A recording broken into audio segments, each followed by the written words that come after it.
آپ نے اکثر اپنی مضامین میں خلیفہ رابع کی کچھ شاعری کو کوٹ کیا ہے اپنے مضامین میں. مثال کے طور پر ایک شعر: بساط دنیا الٹ رہی ہے، حسین اور پائیدار نقش ہیں، جہان نو کے ابھر رہے ہیں، بدل رہا ہے نظام کہنا. تو اس سے کیا مراد آپ کی؟ آپ اس سلسلے میں کچھ میں اس سلسلے میں عرض کرتا ہوں کہ یہ جو پوری نظم ہے، جو شاعر ہم اس کو کہہ سکتے ہیں کہ جس نے یہ کلام نظم کیا ہے وہ شاعر ہے، نظم کرنے والا. تو میں نہیں سمجھتا کہ اس کو اس نظم کا کتنا عرفان ہوا تھا، اس کو کیسے پتہ چلا کہ کیا کیا میں کہہ رہا ہوں، اس کو کتنا پتہ تھا مجھے پتہ نہیں ہے. لیکن میں یہ سمجھتا ہوں کہ یہ سب خدا تعالیٰ کی طرف سے انسپائر ہو کر باتیں ہوئی ہیں یا اللہ نے ان کے منہ سے نکالی ہیں. وہ جو یہ فرماتے ہیں بساط دنیا الٹ رہی ہے، حسین اور پائیدار نقش جہان نو کے ابھر رہے ہیں، بدل رہا ہے نظام کہنا. اگلا شعر اس سے یہ ہے: کلید فتح و ظفر تھمائی تمہیں خدا نے عباس ماں پر، نشان فتح و ظفر لکھا، نشان و ظفر ہے لکھا گیا تمہارے ہی نام کہنا. اصل میں بات یہ ہے کہ یہ جو پچھلا شعر آپ نے پڑھا ہے اس کی تشریح اگلے شعر میں ہو جاتی ہے. وہی کلید فتح و ظفر ہے. وہ کیا چیز ہے؟ یہ کیا ہے کلید؟ یہ جماعتی احمدیہ میں ایک موعود کلید و ظفر ہے.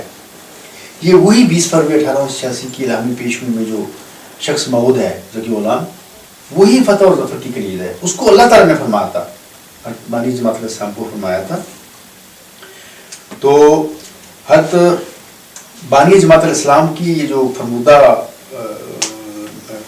پیغام ہے یا ایک نشان ہے، خلیفہ رابع صاحب کے منہ سے اللہ تعالیٰ نے نکلوایا اور انہوں نے اس باتوں کو نظم کیا اور لوگوں کے آگے جماعتی احمدیہ کے بیان کر دیا. تو انشاءاللہ تعالیٰ ہم اس دور میں ظاہر ہو چکے ہیں. اور یہ ان کا شعر بھی بتاتا ہے کہ جب انہوں نے یہ شعر کیا اس سے پہلے یہ فتح و ظفر کی دنیا میں نہیں آئی تھی، جماعتی احمدیہ میں ظاہر نہیں ہوئی تھی. یہ بات بھی ان کے والد صاحب کے دعوے کو جھٹلاتی ہے، کیونکہ آنے والا تو اب آ رہا ہے. تو انشاءاللہ تعالیٰ وہ جب آئے گا دنیا میں اسلام پر غلبہ ہوگا اور جماعتی احمدیہ ترقی کرے گی اور اللہ اور اس کے رسول اور اس کی مسیحی باتیں لفظ بلفظ پوری ہوگی. دسمبر 1983 میں حضرت خلیفہ رابع صاحب کی ایک تقریر، ایک نظم تھی: یہ دعا ہی کا تھا معجزہ کہ عصا سحروں کے مقابل بنا اژدہا، آج بھی دیکھنا مرد حق کی دعا سحر کے ناگنوں کو نکل جائے گی. آپ نے بھی اس شعر کو اپنے مضامین میں کئی بار کوٹ کیا ہے، تو اس سے کیا مراد ہے آپ؟ دراصل بات یہ ہے کہ میں بھی اس جلسہ گاہ میں بیٹھا تھا جب یہ نظم پڑھی گئی تھی جس دن. تو اس وقت مجھے پتہ نہیں تھا، لیکن بعد میں اللہ تعالیٰ نے مجھ پر انکشاف فرمایا کہ یہ جو نظم میں جو کچھ بیان فرمایا جا رہا ہے خلیفہ رابع صاحب کے منہ سے، تو یہ آنے والا جو غلام ہے، ذکی غلام ہے، اس کے متعلق یہ باتیں ہو رہی ہیں. وہ ذکی غلام ہی حضرت بانی جماعت علیہ السلام کی دعا کا نتیجہ ہے. جیسے اللہ تعالیٰ فرماتا ہے: میں تجھے ایک رحمت کا نشان دیتا ہوں اسی کے موافق جو تو نے مجھ سے مانگا. یہاں بھی مرد حق کی دعا کی بات ہو رہی ہے. تو اللہ تعالیٰ نے پھر میں جب یہ نظم پڑھی گئی تھی 26-27 دسمبر کو، تو 4 مہینے کے بعد اللہ تعالیٰ نے مجھ پر یہ ظاہر فرمایا کہ یہ اشعار اسی ذکی غلام کے متعلق ہیں، اسی مرد حق کی دعا کے متعلق ہیں، اور مرد حق کی دعا تو ہی ہے. اور ایک اور بات میں آپ کو بتاتا ہوں کہ یہ جو فرمایا گیا نا، یہ دعا ہی کا تھا معجزہ کی عصا ساحروں کے مقابل بنا تھا. حضرت بانی جماعت علیہ السلام پر بھی یہ چیزیں الہام ہوئی تھی. آپ کو بھی الہاماً 2 عصا دیے گئے تھے. ایک جگہ آپ فرماتے ہیں 1903 کا واقعہ ہے، مجھے 2 عصا دیے گئے. ایک عصا جو میرے ہاتھ میں تھا، دوسرا جو گم ہو گیا. گم شدہ عصا کو جو میں نے دیکھا تو اس کے منہ پر لکھا ہوا تھا: دعا کا مستجاب، تیری دعا مقبول ہے. تو یہ جو عصا گم ہو گیا تھا جب ملا تو اس کے منہ پر لکھا ہوا تھا: دعا کا مستجاب، تیری دعا مقبول ہے. یہ وہی ذکی غلام ہے، یہ وہی ذکی غلام ہے جس کا اس شعر میں بھی ذکر کیا گیا ہے. وہی عصا تھا، وہی موعود عصا ہے جماعتی احمدیہ میں.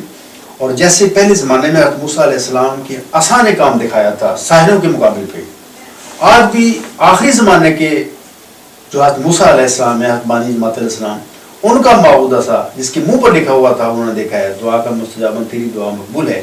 آج بھی ساحروں کے سحر کو جو ہے نکل جائے گا. اور میں